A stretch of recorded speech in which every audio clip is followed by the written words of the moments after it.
باللہ من الشیطان الرجیم بسم اللہ الرحمن الرحیم او کصیب من السماء فیہ ظلمات ورعد وبرق یجعلون اصابعهم فی آذانهم من الصواعق حذر الموت واللہ محیط بالکافرین صدق اللہ مولانا العظیم۔ حضرات ذی وقار، اللہ کے فضل، رسول اللہ صلی اللہ علیہ وسلم کی نظر رحمت سے ایک بار پھر درس قرآن مقدس کے لیے حاضر ہیں۔ سورہ بقرہ شریف کی آیت نمبر 19 پر گفتگو کرنے کی کوشش کرتے ہیں۔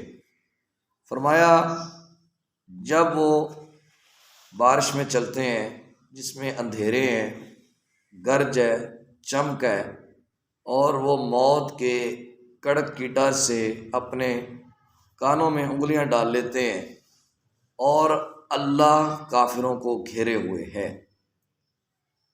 اس آیت کریمہ میں تفسیر اگر کی جائے تو بہت سی باتیں کھلتی ہیں، لیکن اختصار کو مد نظر رکھتے ہوئے کچھ باتیں گوش گزار کرنے کی کوشش کروں گا۔ نبی پاک صلی اللہ علیہ وسلم سے آپ کے پاس سے دو منافق اٹھے اور وہ مشرکین کی طرف چل پڑے۔ رستے میں ان کو بارش نے پکڑا اور بجلی کی گرج اور چمک نے پکڑا۔ یہ کچھ مفہوم بیان کیا گیا ہے۔ منافقین نبی پاک صلی اللہ علیہ وسلم کی تشریف آوری سے پہلے سیاہ زندگی گزار رہے تھے۔ جب آقا دو عالم صلی اللہ علیہ وسلم کی جلوہ گری ہوئی تو یہاں پہ بارش سے مراد نبی پاک صلی اللہ علیہ وسلم پر قرآن مقدس کا نزول ہے۔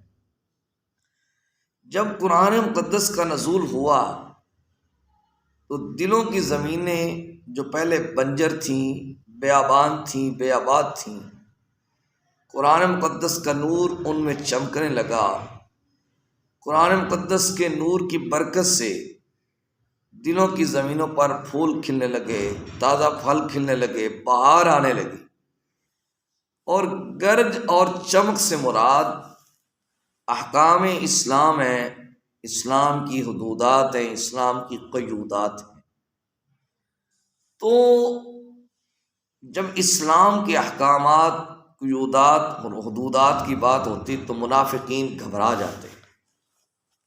جب ان کو ظاہری مفاد حاصل ہوتا، ظاہری فائدہ حاصل ہوتا تو اس چیز کو لے لیتے اور کہہ دیتے کہ اسلام بڑا اچھا دین ہے، سچا دین ہے، دین کی طرف لپکاتے۔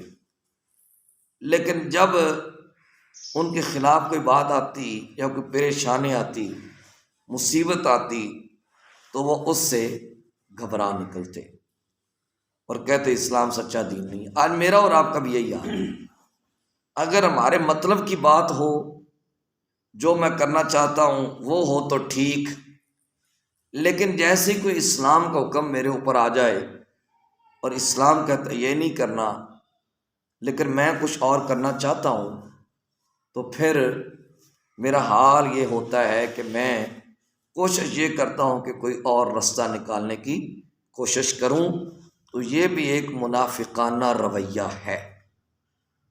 آگے جا کے اگر بات کی جائے تو یہ جو بارش ہے، یہ نور ہے قرآن مقدس کا اترنا، اور مصائب کا آنا یا گرج چمک کا آنا ظاہر ان کے لیے گھبراہٹ کا باعث بنتی تھی۔ جیسے جیسے اسلام کی صداقت کا علم بلند ہونے لگا، ان کو پریشانی ہونے لگی، لیکن جیسے کوئی مصیبت آتی تو وہ گھبرا جاتے۔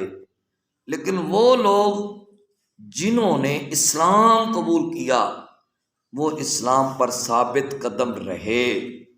ان کو خواہ جتنی مزید پریشانی آئی ہیں، صحابہ کرام رضوان اللہ تعالی علیہم اجمعین پر کون کون سا ظلم نہیں ڈھایا گیا، کون کون سی پریشانی نہیں ڈھائی گئی۔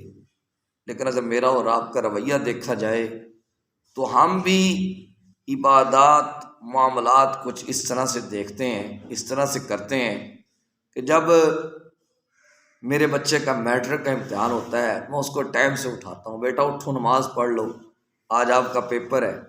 تو کیا نماز پیپر کے لیے فرض ہوئی تھی؟ نہیں، نماز تو ویسے فرض ہے۔ اس کا مطلب یہ ہے کہ یہ میرا بھی منافقانہ رویہ ہے کہ جب کوئی پریشانی آ جاتی ہے مجھے اللہ بھی یاد آ جاتا ہے، رسول اللہ صلی اللہ علیہ وسلم کی ذات بھی یاد آ جاتی ہے، پھر میں قرآن بھی پڑھتا ہوں، پڑھنا چاہیے، پھر میں نوافل بڑے پڑھتا ہوں، پڑھنے چاہیے، پھر میں تہجد پڑھنے کی کوشش بھی کرتا ہوں، پڑھنی چاہیے، پھر میں صدقات و خیرات کرنے کی کوشش بھی کرتا ہوں۔ جب کوئی وبال آ جاتا ہے، مصیبت آ جاتی ہے، مولانا صاحب دعا فرمائیں اللہ ہمارے حال پہ رحم کر دے، بہت حالات خراب ہو چکے ہیں، بہت ہم جو ہے نا مقافات کا شکار ہو چکے ہیں، تو دعا فرمائیں اللہ ہمارے حال پہ رحم کرے۔ لیکن جیسے تھوڑی سی خوشحالی آتی ہے، حالات تھوڑا سا پلٹا کھاتے ہیں، بدلتے ہیں، اچھائی کی طرف جاتے ہیں، تو جب میں بیاہ شادی کرتا ہوں تو وہاں پہ تمام شریعت اسلامی کے جو حدودات ہیں، قیودات ہیں، ان کو کراس کر جاتا ہوں۔ مجھے وہاں پہ یہ بھی یاد نہیں رہتا کہ میرے اللہ نے یہ کام مجھے کرنے کی اجازت بھی دی ہے یا نہیں دی۔ وہاں پہ گانا ہوتا ہے، باجا ہوتا ہے، معاملات ہوتے ہیں، خواتین بے پردہ ہو رہی ہوتی ہیں، حاجی صاحب سائڈ پہ بیٹھ کے دیکھ رہے ہوتے ہیں۔ تو اگر یہی ہمارا رویہ ہے تو پھر ہمارا بھی منافقانہ رویہ ہے۔